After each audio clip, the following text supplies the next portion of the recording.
क्या तैयारी कर रहा है, क्यों नहीं कर रहा है? देखिए, हम लोग अपने ढंग से तैयारी कर रहे हैं क्योंकि गुरुकुल के हैं, इसलिए वेद मंत्रों के द्वारा, रामचरितमानस पाठ के द्वारा और भजन संकीर्तन के द्वारा हम सब लोग खुशियाँ मना रहे हैं, आनंद मना रहे हैं। और ये देख करके बड़ा अच्छा भी लग रहा है क्योंकि जो नव्य भव्य और दिव्य अयोध्या सजी हुई है उसको देख करके बड़े ही आह्लादित हम लोग हैं। लेकिन समस्याएं भी कुछ हम लोगों की हैं जिसको आपके चैनल के माध्यम से, आपके माध्यम से मैं माननीय मुख्यमंत्री योगी आदित्यनाथ जी तक पहुंचाना चाहता हूं। समस्याएं क्या है कि हम लोगों का योगदान शुरू से देखा जाए, गुरुकुलों का योगदान बहुत रहा है और गुरुकुल सम्मिलित रहे, लेकिन इस बार जो प्राण प्रतिष्ठा हो रही है उसमें गुरुकुल का कोई स्थान नहीं दिया गया है। हाँ, 2500 से अधिक गुरुकुल हैं, न किसी गुरुकुल को निमंत्रण पत्र भेजा गया है, न बुलावा भेजा गया है। और हमारा गुरुकुल तो ऐसा गुरुकुल है जहाँ इस वर्ष ही 4 JRF निकाले हैं और प्रतियोगी संस्कृत प्रतिभा खोज उत्तर प्रदेश सरकार द्वारा जो कराई गई है उसमें 2 बच्चे हमारे जनपद स्तर पर विजयी रहे, मंडल स्तर पर विजयी रहे और प्रतिभाग किए राज्य स्तर तक।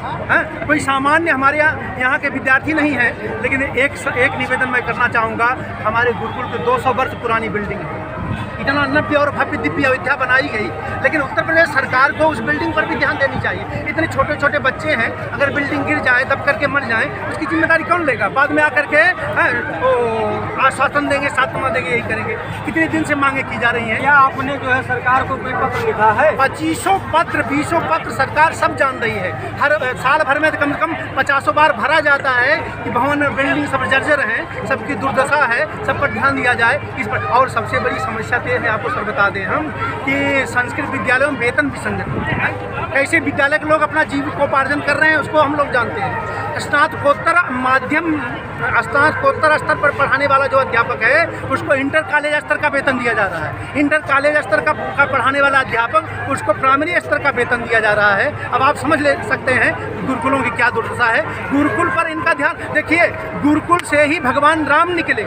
आप मंदिर बना रहे हैं, अच्छी बात, हम प्रसन्न हैं। भगवान राम उनमें जा रहे हैं, हम प्रसन्न हैं। लेकिन जिस गुरुकुल से भगवान राम पढ़ करके निकले और रावण जैसे असुर को मारा और राम राज्य की स्थापना की, जिससे कृष्ण निकले, कंस आदि को असुरों को मारा, जिससे विवेकानंद, सरस्वती, स्वामी रामकृष्ण परमहंस, दयानंद, कसूर, कबीर, तुलसी, नानक, मीरा, रहीम, रैदास जिस गुरुकुल से पढ़ करके धर्म ध्वजा को फहरा दिए, उन गुरुकुलों पर अगर आपका ध्यान नहीं जा रहा है तो क्या सनातन धर्म का विस्तार हो रहा है? सनातन धर्म का विस्तार इससे होना है, गुरुकुल से होना है। गुरुकुल के ही बच्चे सनातन धर्म का विस्तार करेंगे। मंदिर बन रहा है, बहुत प्रसन्न हैं हम लोग, आह्लादित हैं और इतने गदगद हैं कि हम लोग अपने मन के भावों को अभिव्यक्त नहीं कर सकते हैं। लेकिन ये व्यथाएं भी हैं जिसको आपके चैनल के माध्यम से हम करना चाहते हैं, क्योंकि हम लोग संस्कृत पढ़ने वाले हैं और संस्कृत से ही संस्कृति सुरक्षित रहेगी, क्योंकि संस्कार हम लोगों में है। हम लोग इसको जीवित किए हुए हैं, सनातन धर्म को बढ़ा रहे हैं। अच्छा, इसके पहले अयोध्या की क्या स्थिति थी